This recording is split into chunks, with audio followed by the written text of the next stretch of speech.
So ক্যালসিয়ামটা তখন সোডিয়ামের সাথে এটা তোমার ইন্টারফেয়ার করে, সোডিয়ামের কনসেন্ট্রেশনটাকে টু সাম এক্সটেন্ট ব্যালেন্স করার চেষ্টা করে। ফলে আমরা যেটা বললাম একটু আগে, যেটা বললাম যে আমরা sodium potassium ratio, sodium calcium ratio, এই রেশিও গুলো অনেক বেড়ে যায়, সোডিয়ামের কনসেন্ট্রেশন বেড়ে যায়। যখন আমরা ক্যালসিয়াম বেশি অ্যাড করলাম তখন তোমাদের সবাইকে তোমাদের সবাইকে মিউট করে দিতে হবে, বুঝতে পারছি না।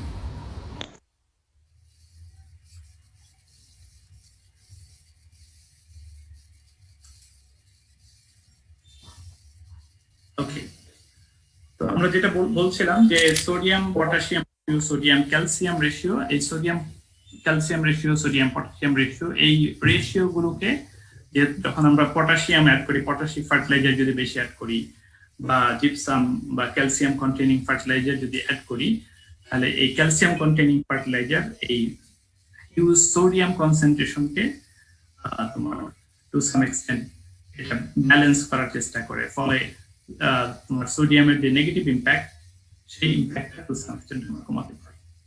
But it's not a complete solution. It's a solution, just management. Sir Okay. Sir peat soil আর বোগ সয়েলের মধ্যে পার্থক্যটা কি? দুইটাই তো অর্গানিক। দুইটাই অর্গানিক সয়েল। একটা হলো পিট সয়েল, বগ সয়েল বা মাক সয়েল। এগুলো হচ্ছে যে পিট সয়েল মেইনলি কি, it's full of organic matter. এই অর্গানিক ম্যাটারের ডিকম্পোজিশন স্ট্যাটাসটা কি, এটা যদি হাইলি ডিকম্পোজড অবস্থায় থাকে সেটাকে আমরা পিট বলি, আর যদি এটা লেস ডিকম্পোজড অবস্থায় থাকে সেটাকে মাক সয়েল।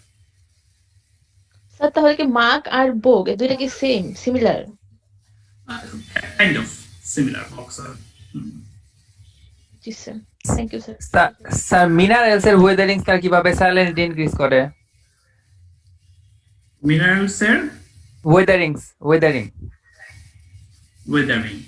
এখন সোডিয়াম কন্টেইনিং মিনারেলস, যেগুলো সোডিয়াম কন্টেইনিং মিনারেল। জি স্যার। সোডিয়াম কন্টেইনিং মিনারেল যে একটা নাম মনে আছে, ফার্স্ট ইয়ার পড়েছো? স্যার এখন মনে নাই স্যার।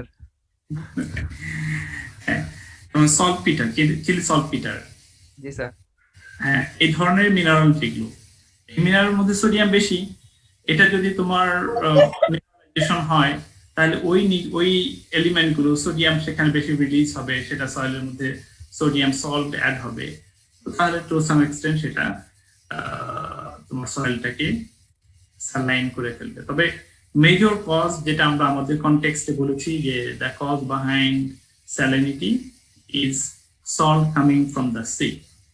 জি স্যার। বিভিন্ন ফর্মে আসছে, একটা হচ্ছে ফ্লাডেড করছে, তারপর বিভিন্ন ধরনের সাইক্লোনস, এগুলোর কারণে আমাদের মেইনল্যান্ড এটা ফ্লাডেড হয়ে যাচ্ছে, সি লেভেল রাইজের কারণে সি ওয়াটার আমাদের মেইনল্যান্ডে প্রবেশ করছে, সেটা মেইনল্যান্ডকে সারাইন করে ফেলছে, বা সয়েলের ভেতর দিয়ে আমরা বলি seepage, horizontal movement of water, সেই হরাইজন্টাল মুভমেন্টের কারণেও তোমার সি থেকে ইনল্যান্ডে ওয়াটার প্রবেশ করছে, দ্যাট ওয়াটার ইজ স্যালাইন। আবার এই ওয়াটারটা যখন ভার্টিক্যালি তোমার হয়ে যাচ্ছে, ইভাপোরেশন হয়ে যাচ্ছে, ইভাপোরেশন হওয়ার সময় এর ভেতরে যে সল্টটা আছে সেই সল্টটা থেকে যাচ্ছে সয়েলের মধ্যে, আর ওয়াটারটা চলে যাচ্ছে, ফলে আস্তে আস্তে আস্তে আস্তে আস্তে আস্তে সয়েলের মধ্যে সল্টের ডিপোজিশন বেশি হচ্ছে, সয়েলটা স্যালাইন হয়ে যাচ্ছে। Thank you sir. ওকে, আমরা গত ক্লাসে ছিলাম কোথায়?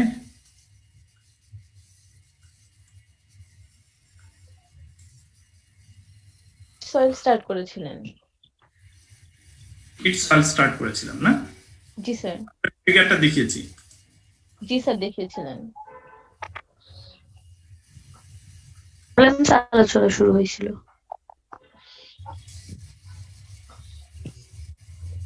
ওকে, we are here. এখানে আমরা যে the peat soil profile, if we dug open a soil profile in the peat soil, it will look like this one. You can see fresh organic matter on the top, আমার কার্সারটা দেখতে পাচ্ছ তো না? Cursor দেখতে পাচ্ছ? Red sir একটা দেখা dot. যাচ্ছে। জি স্যার। তাহলে সারফেসে we have a layer of deposited organic matter on the surface. Then we can find a little bit of mineral soil here. Then again deposition of organic matter. So this is full of organic matter. In definition, we have said that the whole soil profile could be a deposition of organic matter, or there could be different layers of soil, like organic matter layer, then mineral matter layer. That could be something like that. But mostly it is the deposition of organic matter, and the organic matter content must be more than 20% in the soil. Sir এই organic matter গুলো কি highly decompose? At the lower level, that is deep into the soil, these are decomposed. But on the surface, this is less decomposed. But in case of mark soil এর ক্ষেত্রে দেখবা যে ডিকম্পোজিশনটা আরেকটু কম, বেশি পানির মধ্যে থাকে, পানিতে ডুবে থাকে, ফলে সেখানে ডিকম্পোজিশন আরেকটু কম।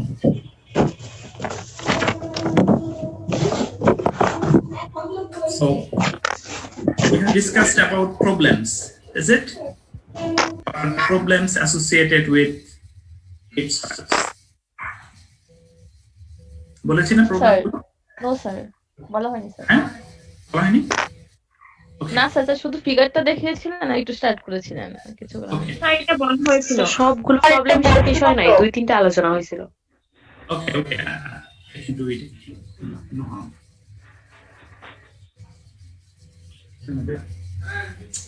যাও এখন ক্লাস দিচ্ছি তো বাবা।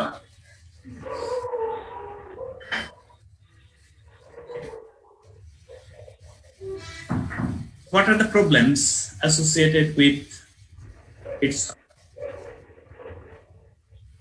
It's a huge deposition of organic matter. It could be like, if you look at the soil, you may find a very thick organic matter layer up to 80 centimeter depth. So huge organic matter. Now, what is the problem with this? You know, organic matter is good for our crop production, and this soil has got huge organic matter. Now, what's the problem? If a soil has got very high amount of organic matter, if the soil is full of organic layers, then this soil has got very low bearing capacity. As the bearing capacity means the holding capacity of different plants. As we know, the function of soil, one of the major function of soil is giving mechanical support to the plant.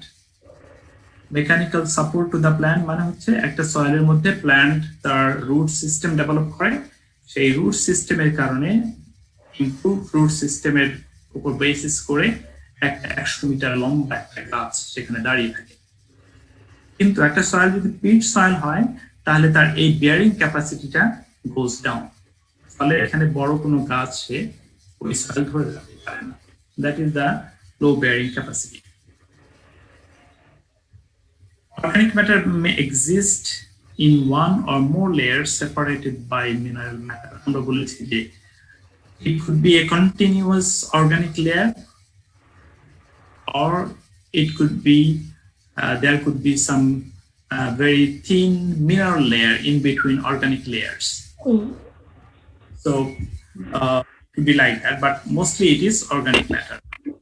Under wet condition, this soil is neutral, but upon drying, it becomes acidic. I just started discussing with this one. There was a question like this. So under wet condition, the soil is flooded. That's why this soil is neutral. But upon drying, when it dries up, then it gets further decomposition. Under wet condition, there is very minimum decomposition. But when it is dry, then decomposition starts. And one of the one of the measures for reclaiming this soil. এই সয়েলটাকে আমরা যদি ঠিক করতে চাই, correct করতে চাই, তার জন্য যে মেজার আমাকে নিতে হবে তার একটা হচ্ছে এই সয়েলটাকে ড্রাই করে ফেলা।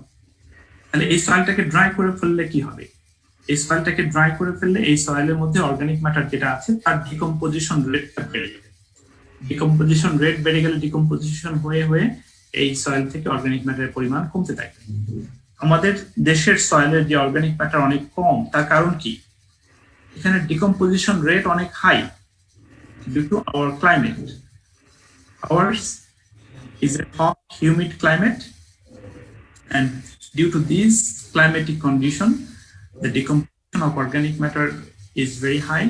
That's why our soil has got very low organic matter content. But under wet condition, the soils that remains under water for 9-10 months in a year, due to that wet condition, the decomposition rate is very minimum there. Wet condition এ ডিকম্পোজিশনটা কম হয়। এই সয়েলটার মধ্যে তখন এটা যখন dry হবে তখন তার ডিকম্পোজিশনটা বেশি।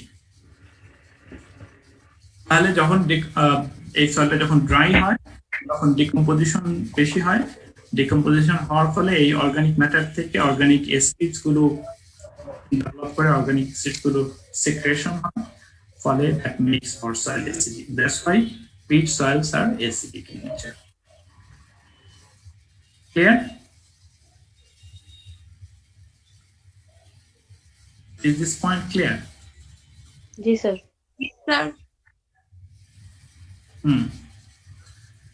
Agricultural potentiality is low due to deep flooding. যেহেতু এখানে লম্বা সময়ে পানির নিচে থাকে এই সয়েলটা, তার ফলে এই সয়েলের এগ্রিকালচারাল পোটেনশিয়ালিটি লো। এখানে আমরা খুব বেশি ক্রপ করতে পারি না।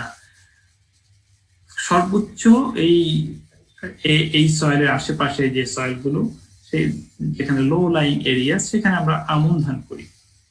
আর কোনো ক্রপ এখানে নর্মালি করা যায় না, যেহেতু বছরের বেশিরভাগ সময় এটা ওয়েট থাকে।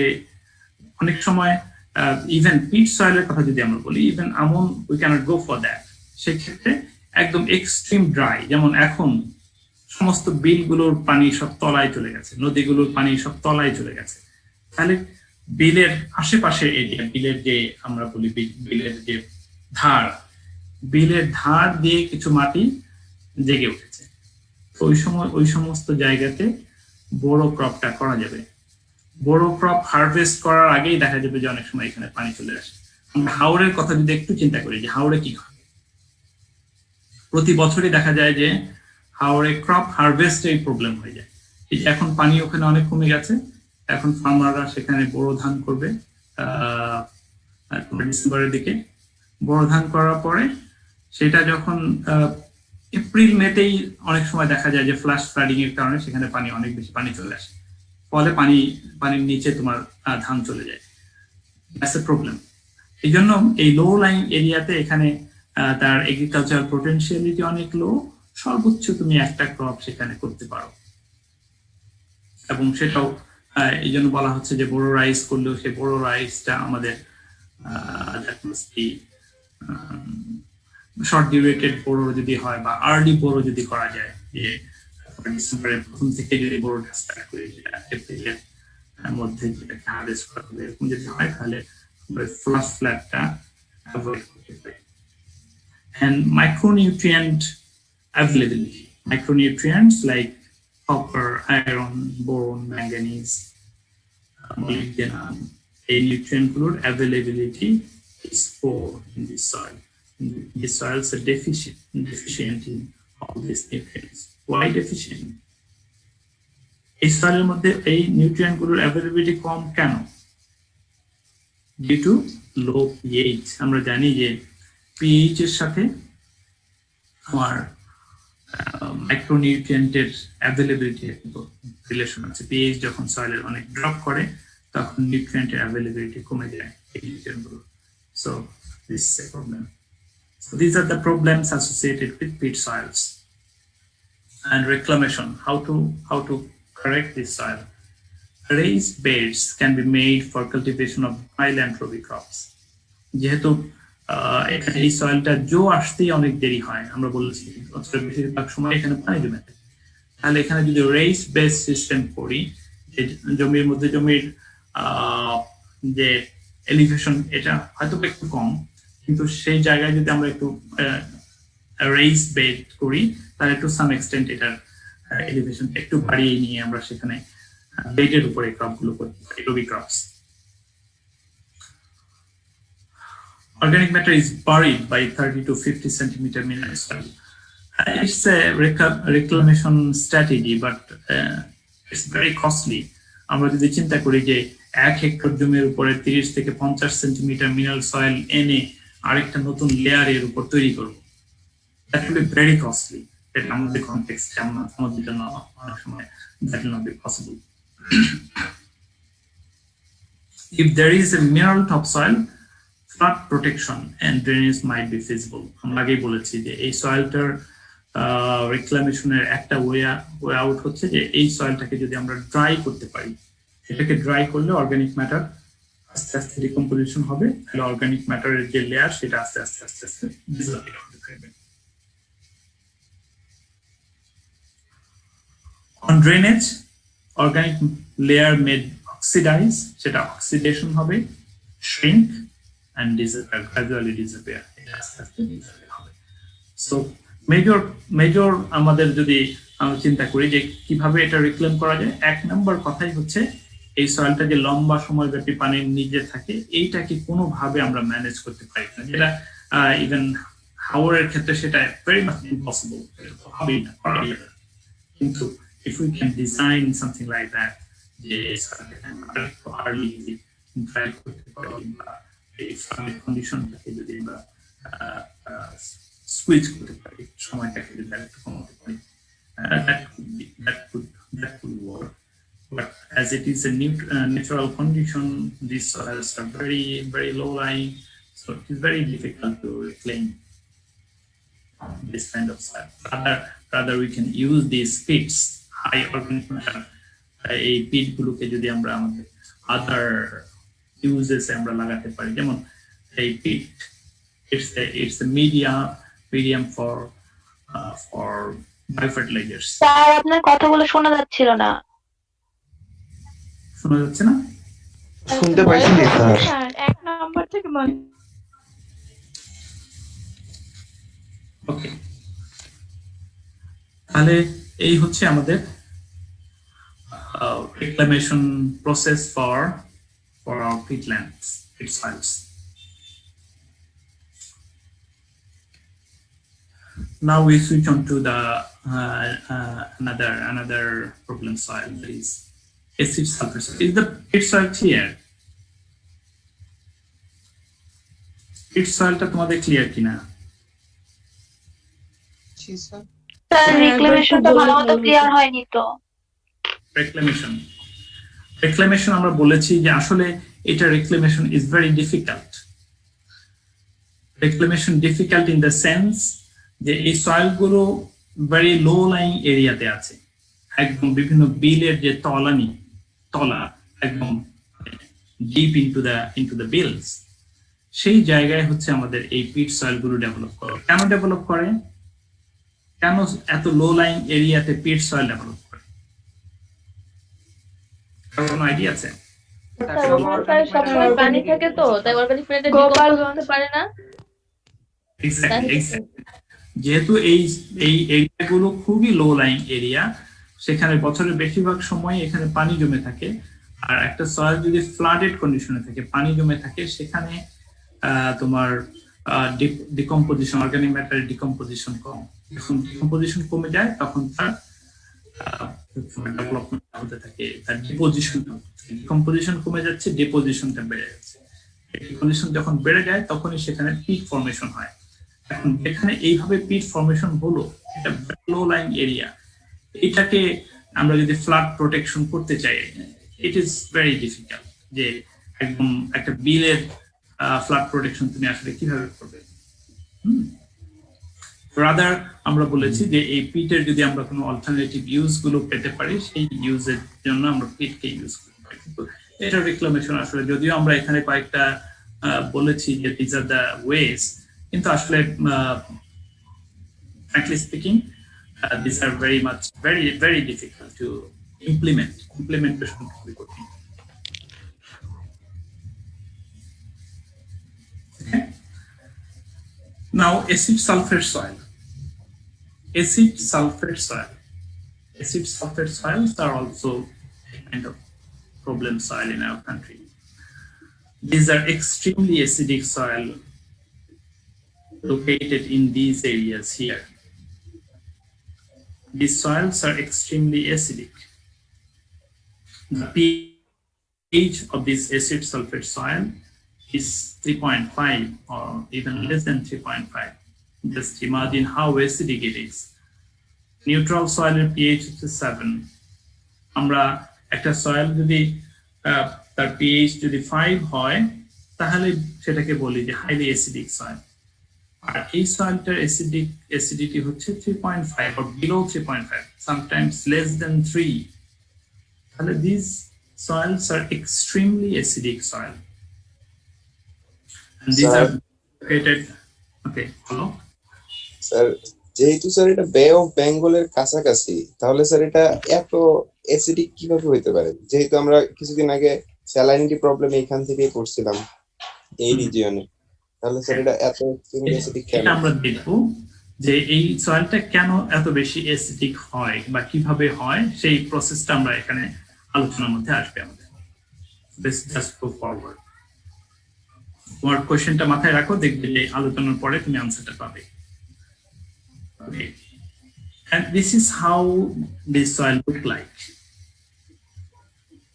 Here acid sulfate soil, sulfur deposition, so you can find yellowish color here. You can see in this picture here at the left side, vegetation is almost burned due to extreme acidity. In our case, location is in the Sundarbans, in the Chakoria, Cox's Bazar. These are the areas where you can find these acid sulfate soil. এখন তোমাকে যেতে বলেছি আমি, sorry.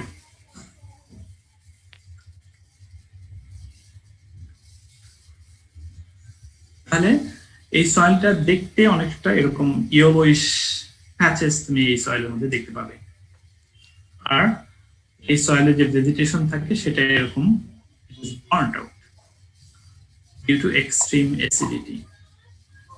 Formation of acid sulphate soil কিভাবে form করে সেটা যদি আমরা চিন্তা করি, due to microbial reduction of sulfates originally in seawater. Seawater এর সালফেট থাকে প্রচুর পরিমাণে।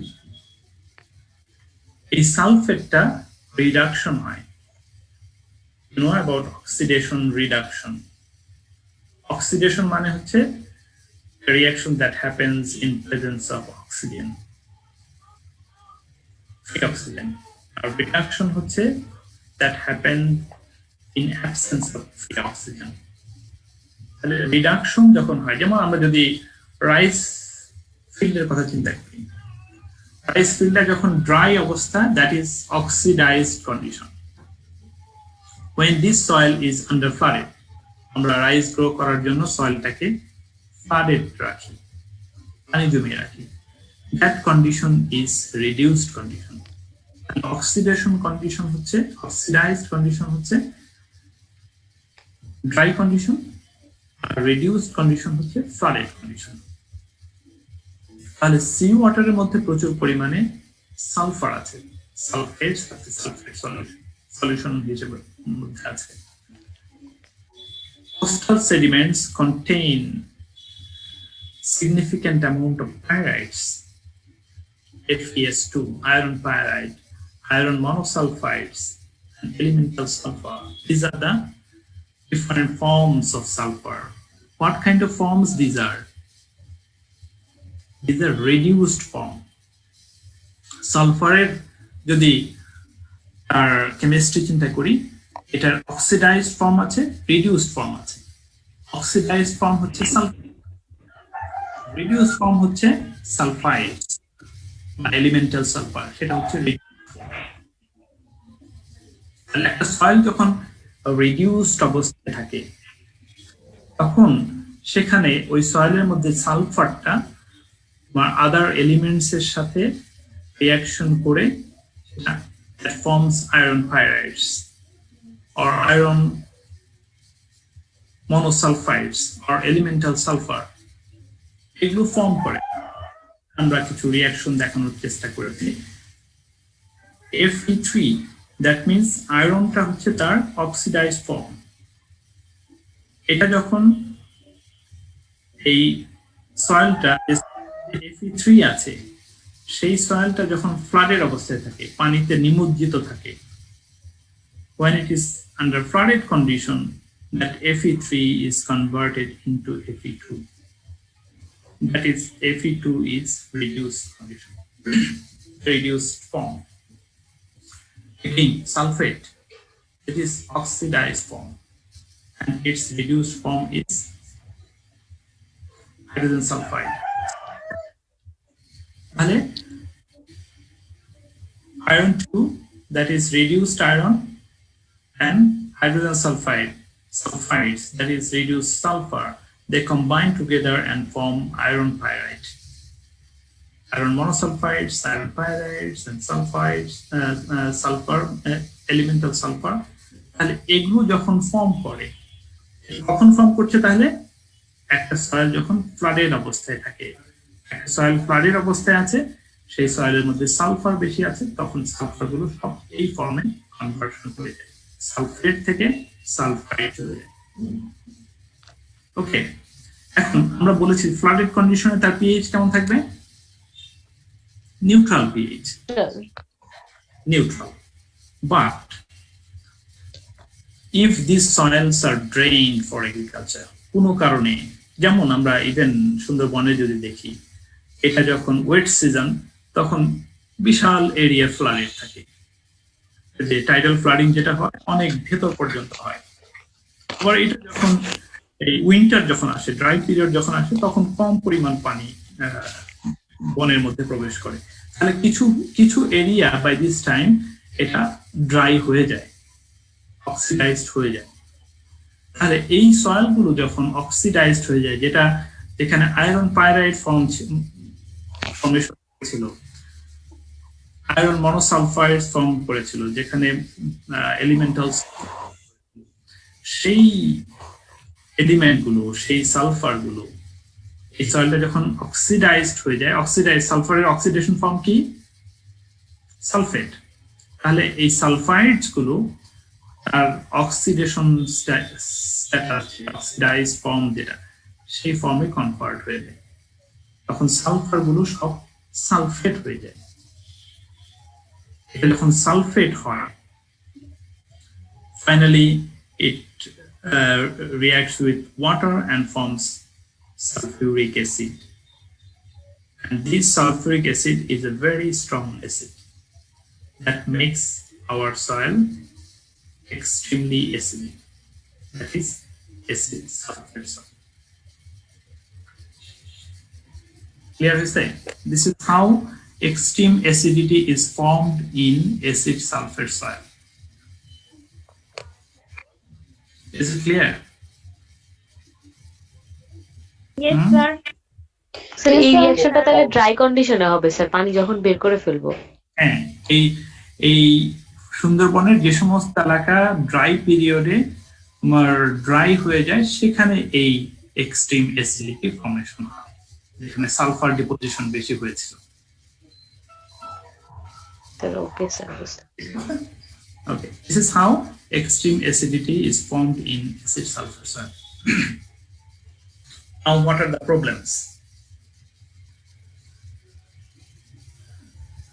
Extreme acidity itself is a problem. কারণ এই অবস্থায় এত লো পিএইচ যদি হয়, এর মধ্যে কোনো ভেজিটেশন গ্রো করতে পারে না। If we think about the color of the soil, color is sometimes yellow, gray to dark gray, sometimes yellow. They are flooded by tides throughout the year, and these are low-lying areas. While submerged, this soil is neutral. যখন এটা flooded থাকে তখন এখানে problem থাকে না. This is neutral in reaction. Upon drying, it becomes extremely. And one more thing, what about our Nepalese students? Are they attending the classes? Anyone please respond? Our Nepalese students, are they attending the classes? Sir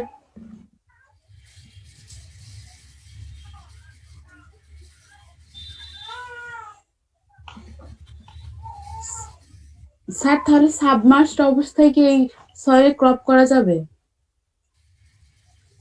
Submerged অবস্থায় সেটা কি দিয়ে সাবমার্স? Sir পানি দিয়ে, কি পানি? Flooded water. হ্যাঁ, saline water. সেটা saline water. That's another problem. তাহলে সেটাও that's not suitable at all. So, only crop we can do is shrimp culture.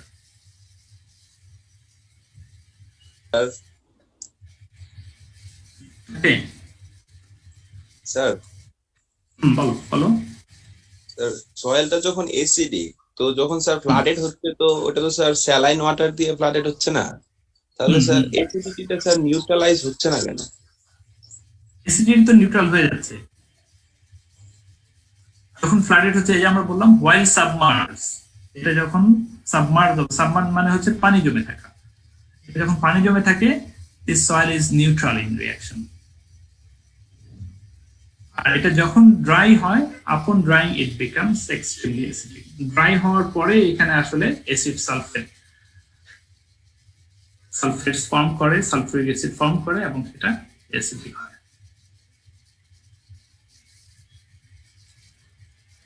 আর এখানে যে ক্রপ গুলো, যে প্ল্যান্ট গুলো থাকে আমাদের, ইভেন সুন্দরবনেও তো বেশ কিছু প্ল্যান্ট আছে, প্ল্যান্টের মধ্যে এক্সট্রিম অ্যাসিডিটির কারণে there could be some symptoms of iron and aluminum toxicity. যে কোনো অ্যাসিড সয়েলের একটা বড় প্রবলেম হচ্ছে আয়রন অ্যালুমিনিয়াম টক্সিসিটি হয়।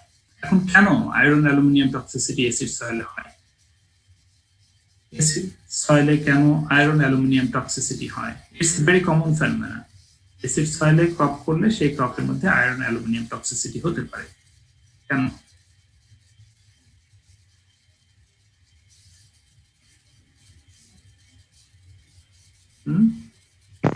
স্যার লো পিএইচে এদের আপটেক রেটটা বেশি। লো পিএইচে এদের অ্যাভেলেবিলিটি অনেক বেড়ে যায়। অ্যাভেলেবিলিটি বেড়ে গেলে দ্যাটস ভেরি গুড। অ্যাভেলেবিলিটি বেড়ে গেলে তার আপটেক বেড়ে যাবে। প্ল্যান্টের জন্য যতটুকু দরকার, এগুলো তো ট্রেস এলিমেন্ট, খুবই ট্রেস অ্যামাউন্টে প্ল্যান্টের নিউট্রিশনের জন্য দরকার। কিন্তু এটা যদি কোনো কারণে হেভি আপটেক হয়ে যায়, বেশি আপটেক হয়ে যায়, তাহলে প্ল্যান্টের মধ্যে তার নেগেটিভ ইম্প্যাক্ট বা সিমটম, টক্সিসিটি সিমটম গুলো গ্রো করে। যেমন আমরা অনেকেই আমাদের ফুড, আমাদের টেবিলে অনেক সময় আমরা ঘি খেতে অনেক পছন্দ করি, অনেকে আছে। কিন্তু ঘিটা আমরা খুব অল্প পরিমাণে খাই, তাই না? কিন্তু একবেলা দেখা গেল যে এই সময় আমার হয়তো বা কারি ওইভাবে রেডি হয়নি, আমার কোথাও যেতে হবে, তো আমি ফুল ঘি খেয়ে ফেললাম অনেক বেশি করে, তাহলে কি হবে? তাহলে তার স্টমাক প্রবলেম হবে, স্টমাক আপসেট হবে, that will be some other problems. So it is like that. যে ঘি আমার খুব অল্প পরিমাণে, দ্যাট ওয়ার্কস ফাইন, কিন্তু এটা বেশি পরিমাণে নিয়ে নিলে আমার সমস্যা হচ্ছে। একইভাবে যে নিউট্রিয়েন্ট গুলো প্লান্টের জন্য খুব অল্প পরিমাণে দরকার, সেটা যদি আপটেক বেশি হয়ে তাহলে তার টক্সিসিটি সিমটম সেই প্লান্টের মধ্যে দেখা যায়।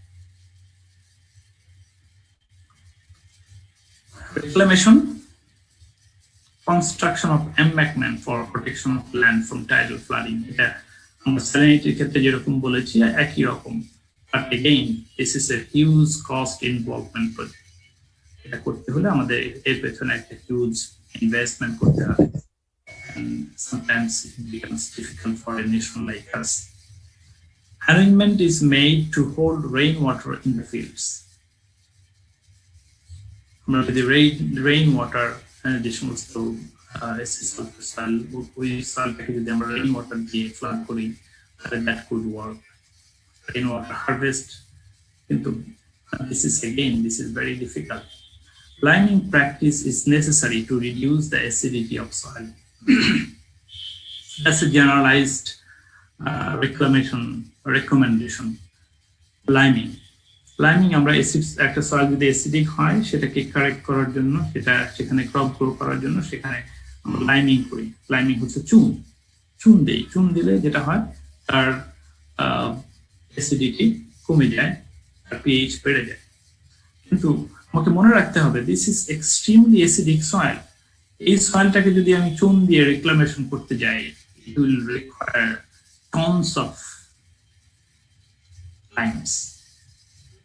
এখন এত টন লাইম অ্যাপ্লিকেশন করে এই লাইমের যে কস্ট, আর আমি সেখানে ক্রপ করে যে ক্রপের যে রিটার্ন পাবো, সেটা that will not be economically feasible.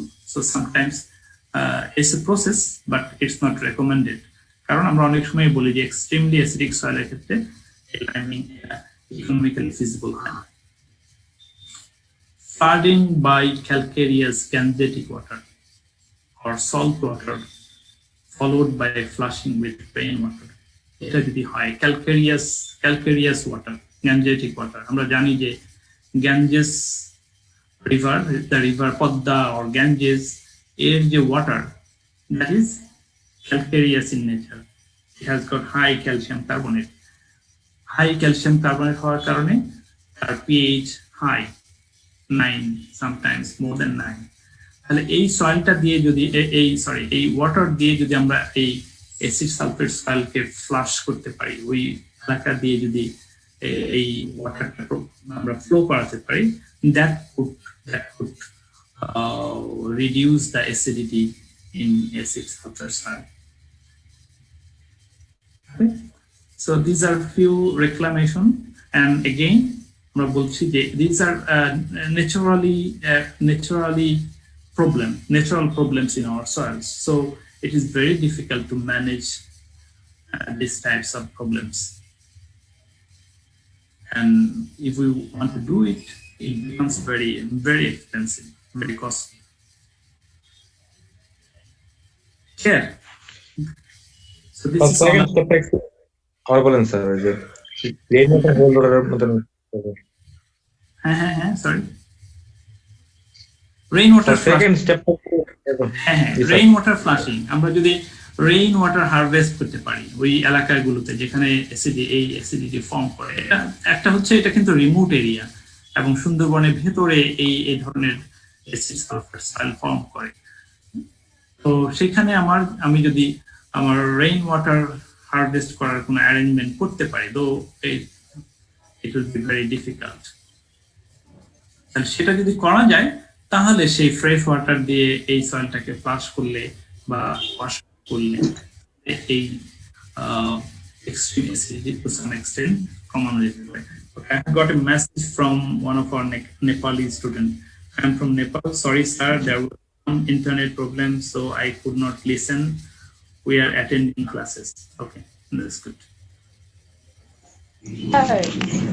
My concern was okay. Sir কিন্তু আমরা তো জানি স্যার রেইন ওয়াটারটা স্লাইটলি অ্যাসিডিক, স্যার তাহলে এটা কিভাবে পসিবল হয়?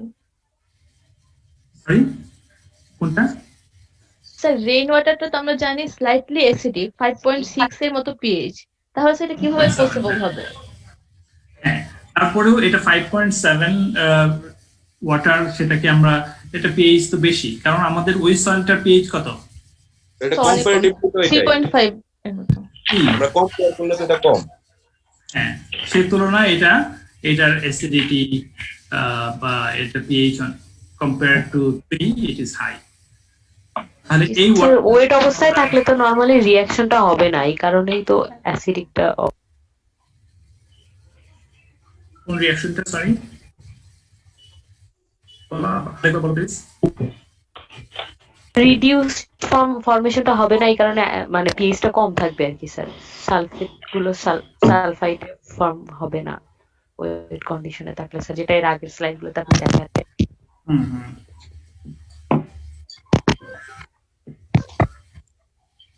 I don't know, my laptop went black. Regularly হচ্ছে at this point 45-50 minutes when the class is at 45-50 minutes, and then my laptop goes black. I don't know what happens. Okay, I'm back.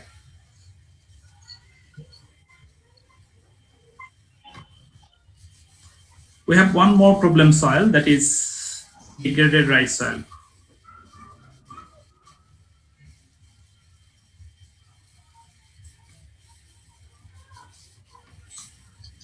And this is a very new type of discussion of problem. No sir স্লাইডের উপর black shadow দেখা যাচ্ছে।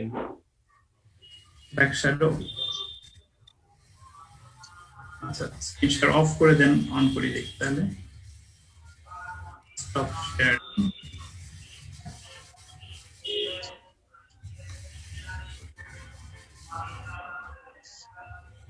Then share it again.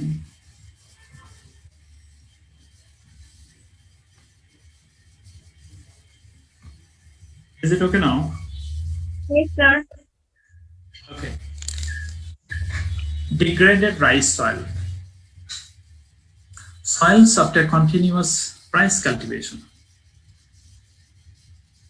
become infertile and sometimes unable to produce better crops. If we look about the cropping in our country, what we see our soils, or we see rice everywhere. Almost 80% of our land are covered by rice, and we are doing 3 rice in a year. Rice. Our sumon boro. In our season, we are doing rice. In Amon season, we are doing rice. In Boro season, again, we are doing rice. Why we are doing rice? Because we are taking rice. In the breakfast, we are taking rice. In the lunch, we are taking rice. In the dinner, we are taking rice. So we are taking rice 3 times a day. We are growing rice 3 times in a year. Because rice consumption is very high in our country. And due to this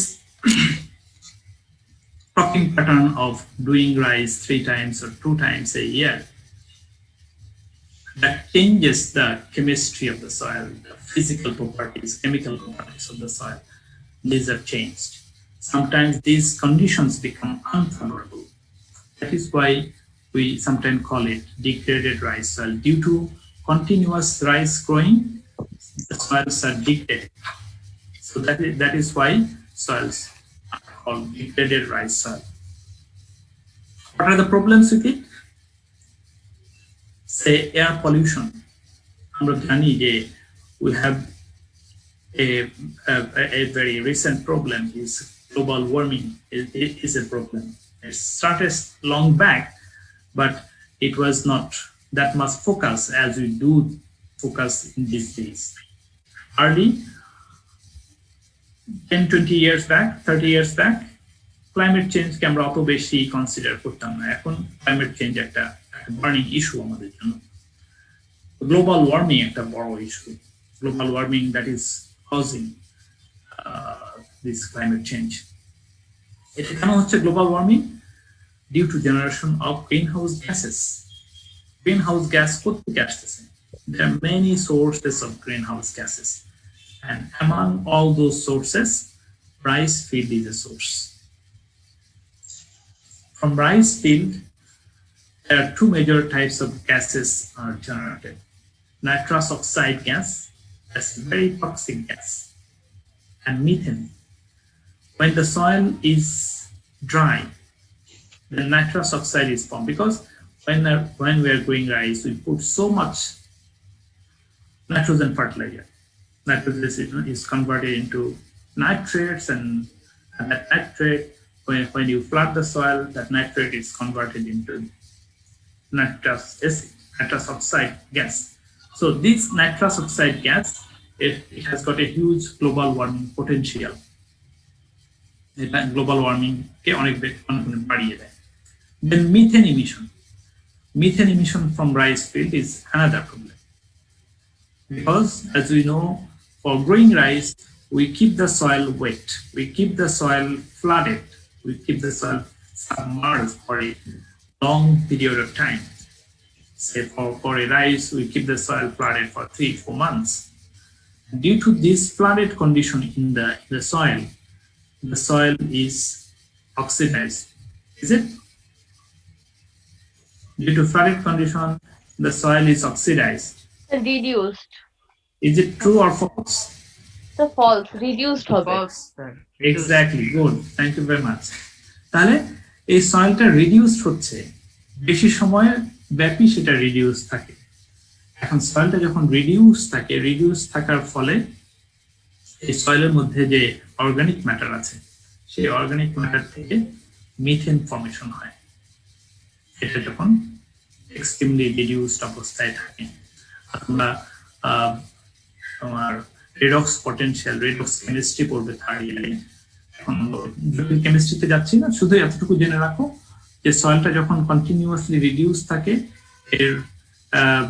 এর যখন redox potential অনেক কম থাকে, তখন এই soil থেকে methane formation হয়। তাহলে oxidised অবস্থায় এই সয়েল থেকে নাইট্রাস অক্সাইড গ্যাস ফর্মেশন হচ্ছে, আবার এই সয়েলটা যখন রিডিউস থাকে সেখান থেকে মিথেন ফর্মেশন।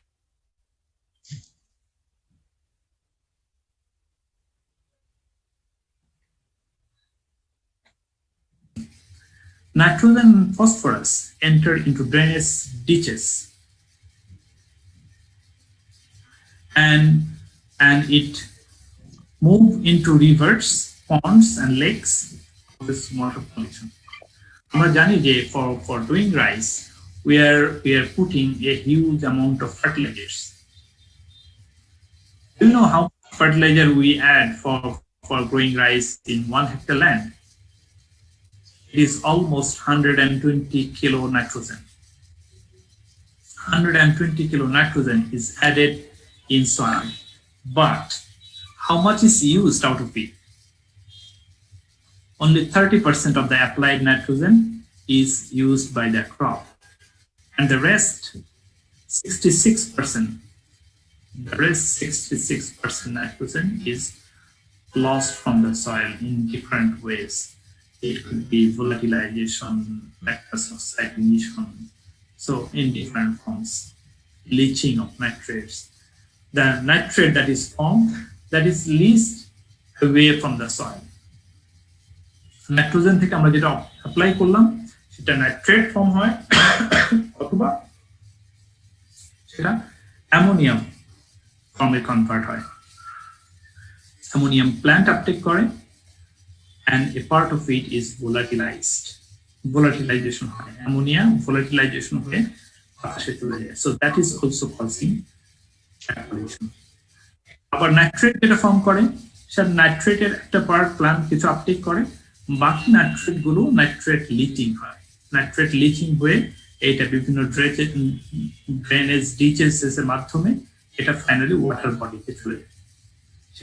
রিভার হতে পারে, পন্ড হতে পারে, লেক হতে পারে, এই সমস্ত ওয়াটার বডিতে চলে যায়। তাহলে এই সমস্ত ওয়াটার বডিতে যখন যাচ্ছে, তখন সেই ওয়াটার বডিতে নাইট্রেটের কনসেন্ট্রেশন বেড়ে যায়। এখন নাইট্রেট কনসেন্ট্রেশন যখন বেড়ে যায়, সে you have got a pond beside a rice field. সেই রাইস ফিল্ড থেকে নাইট্রেট লিচিং হয়ে সেই পন্ডের মধ্যে নাইট্রেট আসতে থাকে। এখন এই নাইট্রেট যে এখানে ডিপোজিশন হচ্ছে, নাইট্রেটের কনসেন্ট্রেশন যখন এখানে বেড়ে যাবে, তখন এখানে অ্যালগাল পপুলেশন বেড়ে যায়। অ্যালগাল পপুলেশন যখন বেড়ে যায়, তখন কি হয়?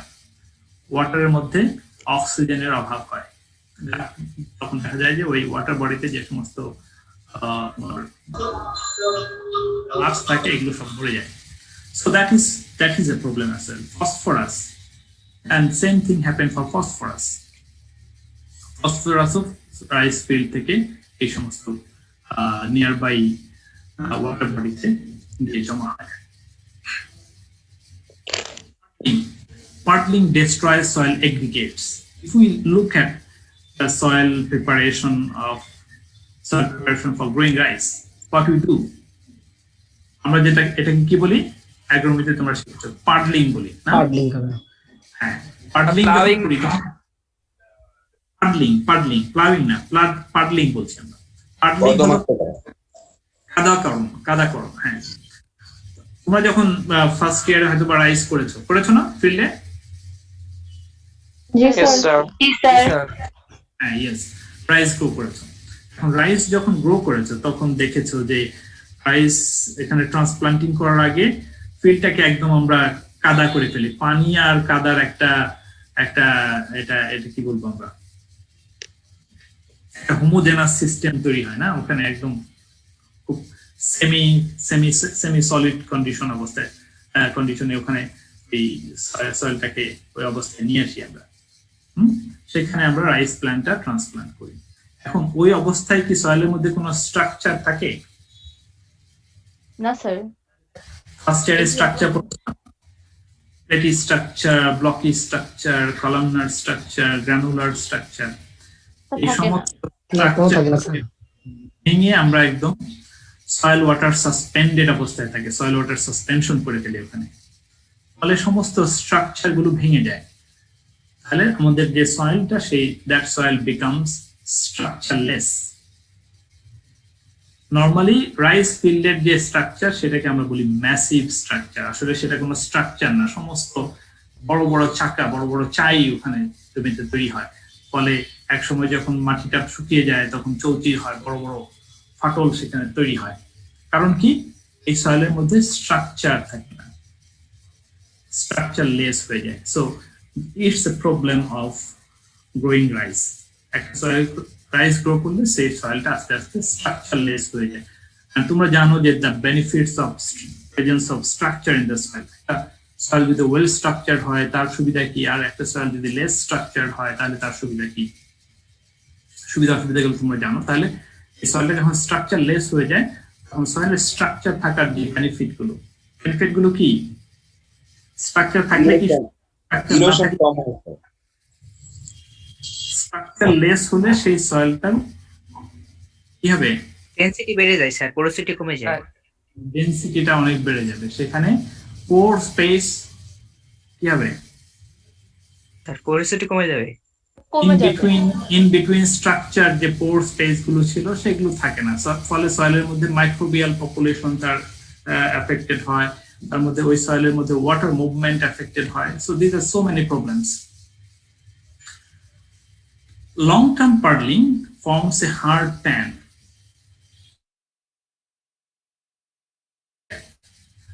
তোমরা রাইস তখন উপরে কাদা, তার নিচে আবার একটা হার্ড মতো মনে হয়, একটা শক্ত স্তরের উপর মনে আছে কিনা?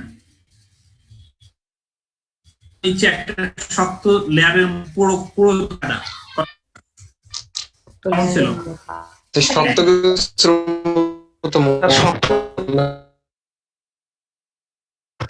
সেই শক্ত লেয়ারটাকে আমরা বলছি প্লাউ প্যান। এই রাইস ফিল্ডে প্লাউ প্যান তৈরি হয়। প্লাউ প্যানটা কি? প্লাউ প্যানটা হচ্ছে একটা হার্ড প্যান। এই সয়েলটা যখন আমরা টিলেজ অপারেশন করি, আদার অপারেশন যেগুলো যখন করি, তখন এই টিলেজ অপারেশনের যে ইনস্ট্রুমেন্ট গুলো আমরা ইউজ করি, এই ইনস্ট্রুমেন্টের মুভমেন্টের ফলে এর ওয়েটের কারণে যতটুকু আমরা উপরের টুকু তো আমরা ভেঙে ফেললাম, লুজ করে ফেললাম, তার নিচে একটা হার্ড প্যান, শক্ত প্যান বা ইমপারমিয়েবল প্যান, যেখানে যার ভিতর দিয়ে ইভেন ওয়াটারও মুভ করে না, কোনো রুট পেনিট্রেট করতে পারে না, এরকম একটা প্যান তৈরি হয়। সেটাকে আমরা বলছি pan, hard pan. And this happens due to compaction, physical compaction বলি, and precipitation of iron, manganese, silicon, organic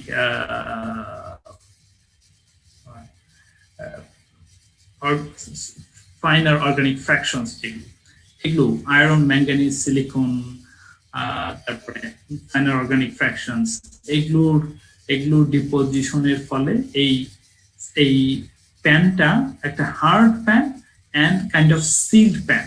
এর ভেতর দিয়ে ওয়াটার মুভ করতে পারে না, এর ভেতর দিয়ে রুট মুভ করতে পারে না। ফলে প্রবলেম কি? প্রবলেম হচ্ছে এই প্লাউ প্যানের নিচে যে নিউট্রিয়েন্ট গুলো আছে সেগুলোতে প্ল্যান্ট অ্যাক্সেস করতে পারে না, যেহেতু রুট পেনিট্রেট করতে পারে না।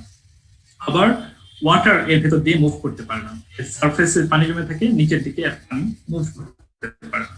So this are some problems. আমরা এটাকে যে প্রবলেম বলছি, in other ways it has got some benefit. বেনিফিটটা কিরকম? এই প্লাউ প্যান যদি না থাকতো তাহলে দেখা যেত যে আমরা যে পানি দিতাম মাটি, ধান খেতে তো ধান গ্রো করার জন্য আমরা প্রচুর পরিমাণে ইউজ করি, তাহলে এই পানি দেওয়ার ফলে কিছু পানি প্ল্যান্ট ইউজ করতো, বাকিটা এই সয়েলের ভেতর দিয়ে চলে যেত। এই প্লাউ প্যানটা থাকার কারণে কিন্তু আমরা উপরে পানি মনে করি অনেক সময় যে রাইসের জন্য ভালো।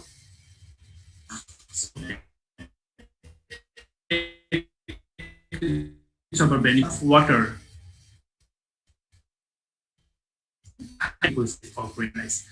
আমরা যখন রাইস গ্রো করাই, রাইসের জন্য প্রচুর পরিমাণে পানি দিতে হয়। কি পরিমাণ পানি দিতে হয়? There is a research finding. It says that for growing 1 kilo rice, you will have to apply almost 3,000 liters of water. 1 to 3,000 liters. 1 থেকে 3,000 লিটার পানি ইউজ করতে হয়, পানি তাহলে হিউজ ওয়াটার ইন্টেন্সিভ ক্রপ হচ্ছে রাইস। আমরা যখন রাইস গ্রো করাই তখন এই পরিমাণ পানি আমার জমিতে দিতে হয়।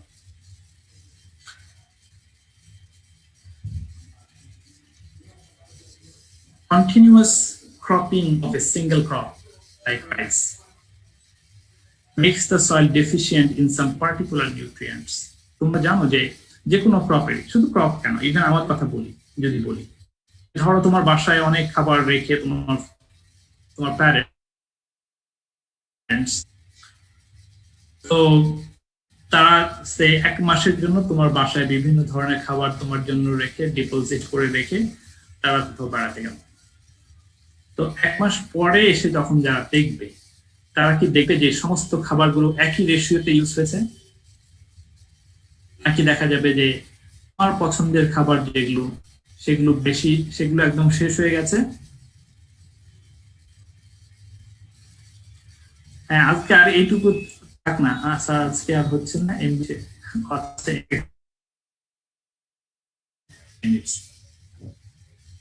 তাহলে দেখা যাচ্ছে যে আমার এই তোমার বাড়িতে দেখা যাবে যে তোমার যে খাবার সেটা বেশি শেষ হয়েছে, অন্যগুলো আবার থেকে গেছে।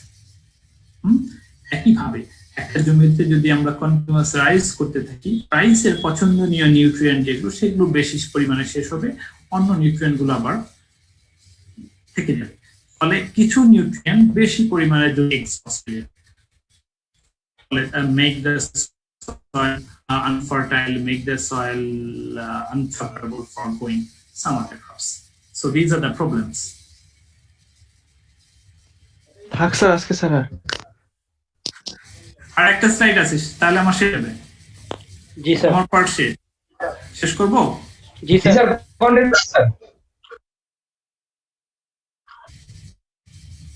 Last slide, reclamation. এটাকে আমরা কি করতে পারি? Practice of alternate wetting and drying for rice. Rice ফিল্ডে আমরা সবসময় পানি জমিয়ে না রেখে এটাকে কখনো ড্রাই কখনো ওয়েট, এটাকে আমরা বলি অল্টারনেট ওয়েটিং এন্ড ড্রাইং। এক সময় ওয়েট রাখি, সেই সয়েলটা যখন আবার কন্টিনিউয়াসলি ড্রাই হতে হতে যখন 15 সেন্টিমিটার ডেপথ পর্যন্ত ওয়াটার লেয়ার চলে যায়, তখন এটাকে আমরা পানি দিই। সবসময় পানি জমিয়ে না রেখে এইভাবে যদি আমরা ওয়াটারটা মেনটেন করি, তাহলে এর বিভিন্ন নেগেটিভ ইম্প্যাক্ট গুলো থেকে আমরা নেগেটিভ ইম্প্যাক্ট গুলো ওভারকাম করতে পারি। Facilitating improve drainage system. এই সয়েলের ড্রেনেজ সিস্টেমটা ইমপ্রুভ থাকলে, যেটা আমার অল্টারনেট ওয়েটিং ড্রাইং কেও হেল্প করবে। Deep ploughing to break hard pan. যেহেতু হার্ড প্যান তৈরি হচ্ছে, হার্ড প্যান নেগেটিভ ইম্প্যাক্ট, তো এটাকে ব্রেক করার জন্য আমরা ডিপ পাভিং সাজেস্ট করি অনেক সময়। Practice of combination of different crops with rice. সবসময় রাইস না করে সিজন একটা রাইস করলাম, তারপর অন্য ক্রপ গুলো করি, তাহলে এরকম ক্রপিং প্যাটার্ন যদি আমরা ইউজ করি, তাহলে যেটা হবে যে সয়েলের বিভিন্ন লেয়ার থেকে সম পরিমাণে বিভিন্ন নিউট্রিয়েন্ট তৈরি হবে, সয়েলটা তোমার একটা কন্ডিশন থাকবে, ফর্টেড কন্ডিশন থাকবে, সমস্ত নিউট্রিয়েন্ট গুলো মোটামুটি ডিজারেবল কনসেন্ট্রেশনের নিউট্রিয়েন্ট গুলো can be integration of dry and fluid crops. অনেক সময় হয় যে এই সয়েল গুলো একটু নিচু থাকে, যেখানে বেশি রাইস করা হয়, বোরোতেও রাইস, আমনেও রাইস করা হয়, সেই সয়েল গুলো একটু কম্পারেটিভলি নিচু। এই সয়েল গুলোতে আমরা যদি রেইজড বেড করি, তাহলে সেখানে রাইস না করে আমরা অন্য আরেকটা ক্রপে যেতে, ফলে আমাদের এই কন্টিনিউয়াস রাইস ক্রপের এই প্রবলেমটা থেকে আমরা ওভারকাম করতে পারবে। সালফেট অ্যাসিড প্রবলেম এর স্লাইড গুলো একটু দেখালে ভালো হতো, স্ক্রিনশট আমি তো স্লাইড গুলো তোমাদেরকে দিয়ে দেবো, সমস্ত স্লাইড গুলো আমি তোমাদের কাছে পাঠিয়ে দেবো। ওকে, আন্না, হ্যাঁ বলছি, আন্না, ঠিক আছে আন্না। And that's all from my side. আজকে এই পর্যন্তই, এবং আমার পার্ট এখানেই শেষ। আমরা ক্লাস রেকর্ড গুলা দিয়ে দিয়েন স্যার। ক্লাস রেকর্ড গুলা স্যার একটু দিয়ে দিয়েন স্যার। ক্লাস রেকর্ড সহ আমি আমার প্রেজেন্টেশন, সেই টোটাল প্রেজেন্টেশনটা তোমাদেরকে দিয়ে দিই। স্যার, স্ট্যান্ডিং ওয়াটারে ইউরিয়া দিলে লিচিং আউট হয়ে যায়, এক্ষেত্রে হার্ড প্যান ব্রেক না করলে কি লিচিং আউট হওয়ার সম্ভাবনা কম থাকবে? হ্যাঁ, স্ট্যান্ডিং ওয়াটারে যদি ইউরিয়া দাও, লিচিং আউট হয়ে যায়। স্ট্যান্ডিং ওয়াটারে তো ইউরিয়া দেওয়াই যাবে না। স্ট্যান্ডিং ওয়াটারে যদি আমরা ইউরিয়া দিই, তাহলে ইউরিয়াটা ভোলাটাইল হয়ে যাবে। নরমালি এই জন্য বলা হয় যে ইউরিয়া অ্যাপ্লিকেশন আমাদের এই প্রবলেমটা হবে না। ওকে, আজকে এই পর্যন্তই। একজন বলছো যে জেরোসাইড কি, জেরোসাইড নিয়ে আমরা পরে আলোচনা করতে পারি। কি বলছো? জেরোসাইড হচ্ছে ওই যে আমরা যেটা বললাম না, যে তোমার অ্যাসিড সালফেট সয়েলের জেরোসাইড ফর্মেশন।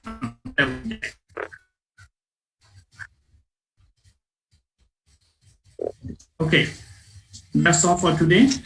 তোমাদের যদি কোনো কোশ্চেন থাকে। আরেকটা কোশ্চেন ছিল sir, what are the strains and product? Saline is the major strain for crop production. এটি বেশি থাকলে সেই সয়েলটার মধ্যে সোডিয়ামের কনসেন্ট্রেশন অনেক বেশি হবে, সোডিয়াম আপটেক বেশি হবে। সোডিয়াম আপটেক হলে সয়েলের প্ল্যান্টের মধ্যে তোমার ফিজিওলজিক্যাল ইমব্যালেন্স তৈরি হবে, প্ল্যান্টের গ্রোথ ভালো হবে না, প্ল্যান্ট সেখানে হবে না। You will not have a good harvest out of it. Even সেখানে প্ল্যান্ট গ্রোই করতে পারবে না। স্যার, অ্যাসিড সালফেট সয়েলে কি কোনো ক্রপই করা যাবে না? না, অ্যাসিড সালফেট সয়েলে ক্রপ করা যায় না। এটা হচ্ছে আমাদের এই এর লোকেশনটা গুলো যদি চিন্তা করি, এর লোকেশন গুলো মেইনলি আমাদের সুন্দরবনের ভেতরে, ডিপ ইনটু দ্য ফরেস্ট, সেখানে ক্রপ করা আসলে আমাদের দরকার।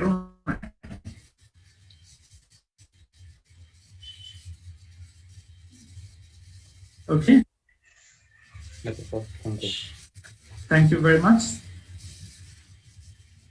Thank you for your listening.